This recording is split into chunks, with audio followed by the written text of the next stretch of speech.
Look, it's not like I don't like making YouTube videos. I love making YouTube videos. I like making the vlogs, the sit down talks talking about just stuff.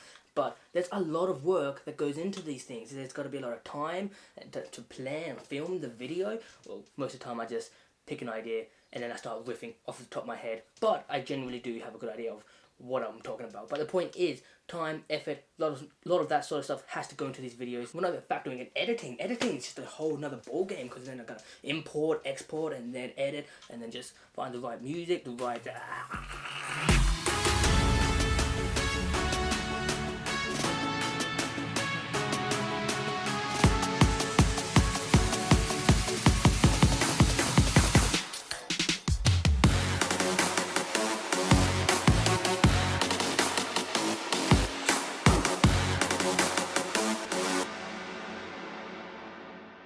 So the random topic I've chosen today is the Canon EOS M50. This camera has been my primary camera for the past, I want to say 6 months.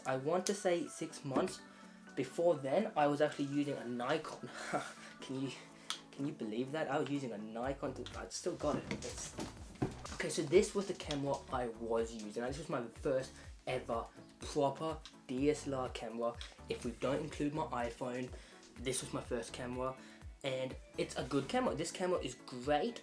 The only few setbacks I have with it is that video wasn't a priority for this thing at all. Like there was just that red video record button that you hit, and that's it. You didn't get manual focusing, you didn't get manual exposure, you got no manual control, setting the shutter speed, the aperture, ISO, you got nothing of that. Just hit record and hopefully it turns out okay. But apart from that, it's a great camera. Another thing, no hot shoe, no mic input. Couldn't really do that. I'm a video maker more than a photographer. For a photographer, this camera's great. This camera's 100% great. It's just, it didn't suit all of my needs. But today we're talking about the Canon EOS M50. This was Canon's flagship mirrorless EFM mounted camera until very recently, until the Mark VI came out, which I swiftly bought. So let's talk about the camera itself. This camera I love. It's so small and compact, and as you can see, it was a lot smaller than the Nikon, and that just made it easier to carry around, and it was lighter, smaller, fit in my bag. If I took off the lens and put the sensor cover back on, I could fit this lens and the body into like 2 small compartments on my camera bag, and I didn't even have to think about it. This is what my YouTube videos have all been filmed on until very recently. Until, this one, since, we're talking about it, and it's not like I have 2 M50s lying around. Maybe I should have. Maybe I should. Yeah, that's not the worst idea. But yeah, what I really do like about the M50 is that it does have your mic input, so you can attach a microphone, and in my case, I attached the Rode VideoMicro. I think it's the VideoMicro. I've attached this to the camera because it does keep that small footprint, and it does come with the dead cat skin, the windsock to help when you're filming outside. It really does help a lot with that. You can mount the microphone, mount flashes. In fact, this camera is what I took to my very first photo gig all the way out in Bow Hill. I went and bought the Canon 430 Speedlight Mark III, I believe, and the only problem with this camera is that since it is so small, the flash actually greatly outweighed the camera. Like the weight just became off balance, and I'll go get it real quick. As you can see, Speedlight, so it's gigantic. It's a really big flash, and now the center of gravity is just not. So yeah, now the center of gravity is just mostly the flash, which just kind of annoying. But Speedlight 430 EX Mark III, really good flash, especially for flash photography. And yeah, it's a bit awkward. Gets a little heavy, especially since it's such a light camera. Awkward. And this, I believe, is one of the best, if not the best, video content creators, because it does have that fully articulating touchscreen, which you can go and see yourself when you're vlogging. Very helpful when you're vlogging. You can see yourself, make sure everything's in frame. They're good for selfies too. The kit lens it comes with is a 15-45, which is an effective 22mm to 70, 22 to 70. essentially is what the kit lens is, because the M6 uses that CMOS sensor. It has a 1.6 crop on the sensor, which basically means any lens you put on, you just multiply the millimeter focal length by 1.6. So 22mm becomes a 31-ish, give or 32. This is why we have calculators. Hey, what is 1.6 multiplied by 22? 1.6 times 22 is 35.2. So yeah, 22mm becomes a 35.2mm, so it's great for portraits. Speaking of which, let me just go show you my small lens collection. Okay, so one of the downsides to using the EFM mounted cameras is that the native lens selections isn't the best. They're not the worst. Like you could definitely have a smaller lens collection, but I think for enthusiasts, beginners, hobbyists, people like me, content creators, the lens selection Canon does offer is very nice. However, I still would recommend getting an adapter, preferably the Viltrox Speed Booster, which can magnify the sensor, basically making it a full frame sensor, and you can use the Canon EF lenses, which is much more high quality glass. But of course, then you're going to be dealing with the lens being bigger than the body, and then once I factor that in, then the flash comes in, and I guess the body's the smallest part, which, you know, it's not the worst. But let's quickly go through all the lenses that it comes with. So I've already spoken about the 15 to 45mm.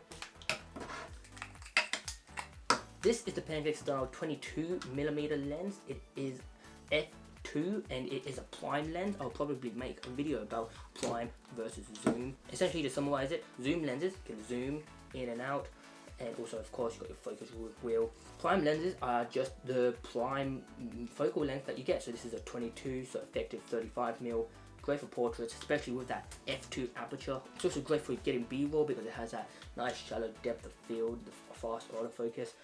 One thing I'll say about this lens for the M50 and the M6 Mark II, it is a very loud lens. It might just be a loud lens in general. This is the 11 to 22mm. This is the lens that I use primarily when I vlog now, because 11 times 1.6 is about 17, so it's an effective 17 to 35mm lens. And as you can kind of see, probably not, it's a very wide looking lens. Like, you can see a lot. I can comfortably hold it just by the lens like this, and then just hold it, not even that far out. I can hold it this close to my body, and I can still see someone here, but of course, vlogging, hold it a little bit further out. And of course, Joby Gorilla tripod. So yeah, once you have that Joby Gorilla tripod and the 11 to 22mm, you get a very wide angle of view, which is really nice, especially with this flip out screen here. I can see everything inside the frame. I've got a lot of room around me, so you can see a lot.